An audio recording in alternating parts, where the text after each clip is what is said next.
Menteri Luar Negeri Retno Marsudi melakukan kunjungan bilateral ke Tunisia membahas terkait percepatan pengaturan perdagangan preferensial.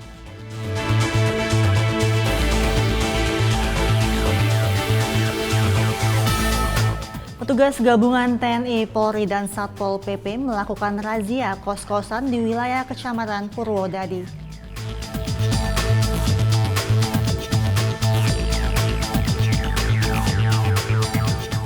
Personel Polres Bungo gerak cepat mendirikan dapur umum untuk korban bencana banjir.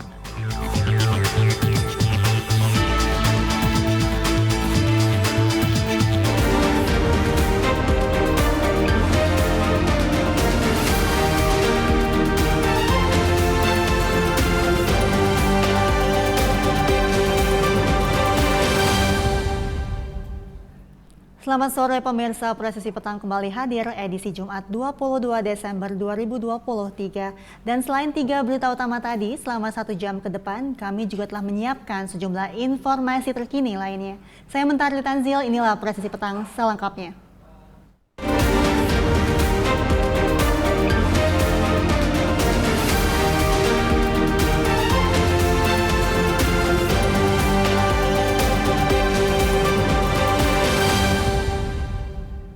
Menteri Luar Negeri Retno Marsudi melakukan kunjungan bilateral ke Tunisia. Kunjungan singkat yang dilakukan selama 9 jam ini membahas hal-hal penting terkait percepatan pengaturan perdagangan preferensial atau PTA serta mengkonkretkan kerjasama industri pupuk. Selain itu juga dibahas isu Palestina, di mana Indonesia dan Tunisia memiliki posisi yang sama, yakni membela keadilan dan kemanusiaan bagi rakyat Palestina. Berikut keterangan selengkapnya. Selama berada di Tunis, saya melakukan pertemuan bilateral dengan Menteri Luar Negeri Tunisia, Nabil Amar, dan saya mendapatkan kesempatan untuk melakukan kunjungan kehormatan baik kepada Presiden Tunisia Kais Saied maupun kepada Perdana Menteri Tunisia Ahmed Hashani. Hubungan bilateral Indonesia-Tunisia telah berkembang dengan baik. Dua negara memiliki ikatan politik yang sangat kuat. Ikatan politik yang kuat ini harus dijadikan fondasi untuk memperkokoh kerjasama ekonomi. Dan dalam konteks inilah, maka kunjungan saya ke Tunis saya lakukan, yaitu untuk memperkokoh kerjasama ekonomi. Karena saya yakin masih banyak yang dapat digarap bersama oleh kedua negara. Ada 2 hal utama yang kita dorong dalam kunjungan kali ini, yaitu yang pertama adalah percepatan penyelesaian negosiasi Preferential Trade Agreement atau PTA, dan yang kedua adalah upaya untuk segera mengkonkretkan kerjasama fosfat untuk industri pupuk. Terkait dengan PTA, negosiasi sudah berjalan dari sejak 2018. 6 putaran negosiasi dilakukan, terakhir adalah tahun 2022. Indonesia dan Tunisia berkomitmen untuk mempercepat negosiasi. Kita akan berusaha semaksimal mungkin agar negosiasi dapat selesai tahun depan. Dengan implementasi PTA, hubungan perdagangan kedua negara diyakini akan semakin kokoh. Volume perdagangan Indonesia-Tunisia terus tumbuh, rata-rata 29,39% per tahun sejak 2018. Tahun lalu volume perdagangan tercatat 215,3 juta US dollar. Ini adalah angka tertinggi sejak 2018. Indonesia juga mencatat neraca positif pada 2018-2022, di mana di tahun 2022 kita surplus sebesar 123,9 juta US dollar. Dan kita berharap dengan PTA, tren perdagangan ini akan semakin kuat. Yang kedua terkait dengan fosfat untuk industri pupuk. Sebagaimana rekan-rekan ketahui, dengan banyaknya konflik yang terjadi di dunia, maka pasokan pupuk sempat terganggu. Untuk itu kita perlu memperkuat industri pupuk dalam negeri, salah satunya dengan diversifikasi suplai bahan baku. Di dalam konteks inilah PT Pupuk Indonesia sedang dalam proses deal dengan Tunisia yang merupakan salah satu eksportis fosfat terbesar di dunia. Dan ini sangat penting artinya untuk mendukung keamanan pangan Indonesia. Tentunya semua pembicaraan terutama mengenai masalah PTA dan pupuk ini akan dilanjutkan oleh Pak Dubes dan kita harapkan langkah maju dapat dicapai tahun depan. Terakhir di dalam 3 pertemuan, yaitu dalam pertemuan saya dengan Menlu Tunisia, dalam courtesy call dengan Presiden maupun Perdana Menteri, kita membahas situasi di Gaza. Indonesia dan Tunisia memiliki posisi yang sama terkait Palestina. Setiap hari kita melihat semakin banyak warga sipil tewas di Gaza maupun di tepi barat. Kekejaman Israel harus dihentikan. Gencatan senjata sangat diperlukan. Tanpa gencatan senjata akan sulit kita untuk memberikan bantuan kemanusiaan yang mencukupi, yang lebih dapat diprediksi dan berkelanjutan. Bahkan dalam perang ada aturan dan hukum yang harus dihormati. Indonesia dan Tunisia sepakat untuk terus melakukan kolaborasi dalam membela keadilan dan kemanusiaan untuk rakyat Palestina. Kita juga berharap bahwa Dewan Keamanan PBB dapat segera mengadopsi resolusi di New York dalam waktu dekat dan tidak ada lagi veto oleh anggota tetap Dewan Keamanan PBB.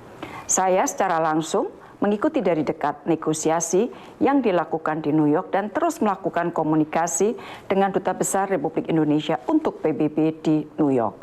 Semakin lama Dewan Keamanan PBB tidak membuat keputusan, maka semakin menderita rakyat sipil di Gaza.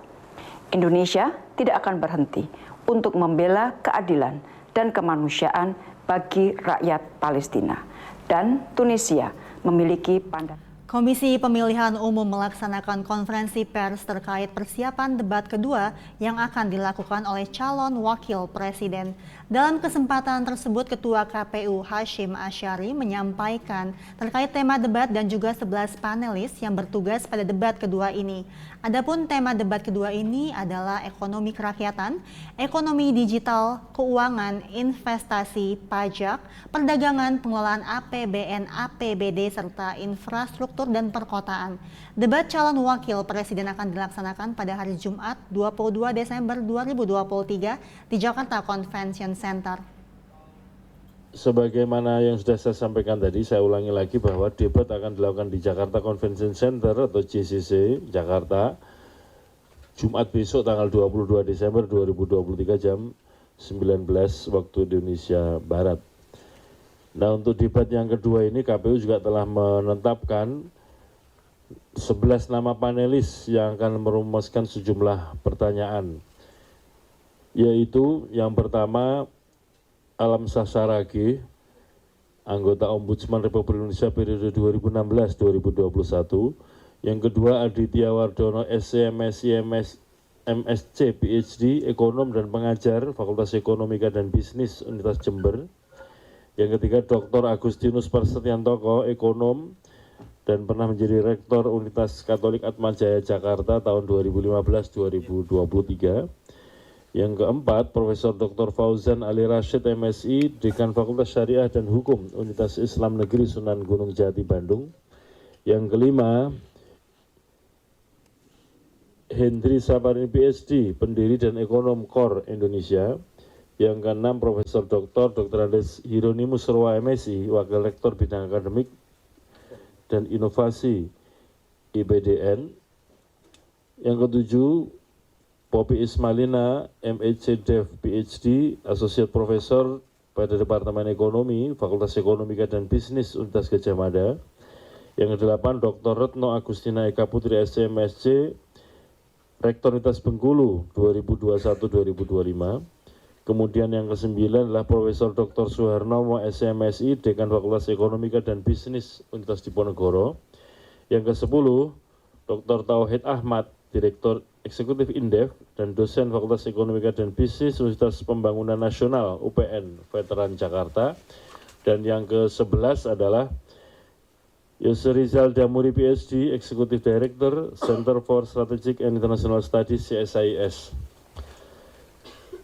Selain 11 panelis tersebut, pada debat yang kedua nanti Yang akan menjadi moderator yang sudah ditetapkan oleh KPU adalah Alvito Dianova, jurnalis pada Transcorp, dan juga pemimpin redaksi Detik News. Dan yang kedua adalah Liviana Cerlisa, jurnalis pada Kompas TV.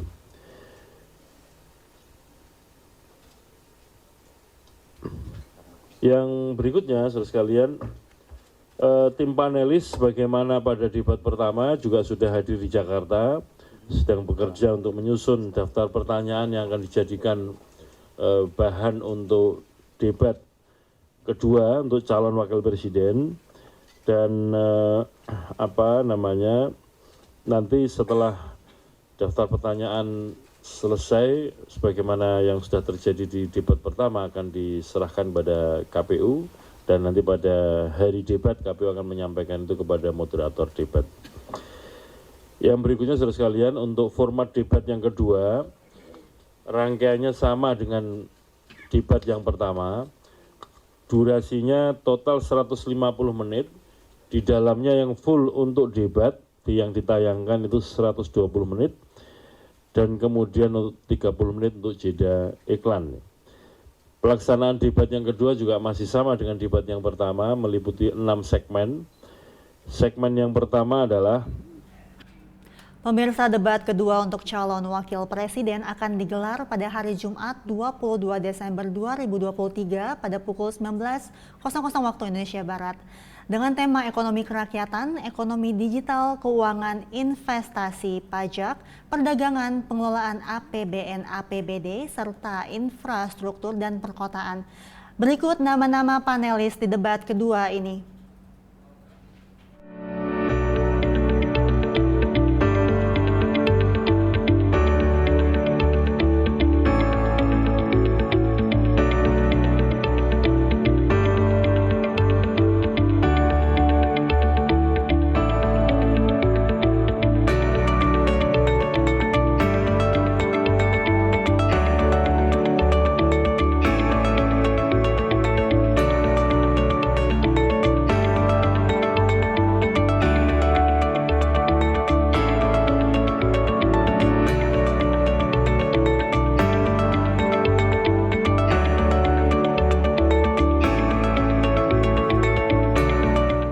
Tetaplah bersama kami pemirsa, Presisi Petang akan segera kembali.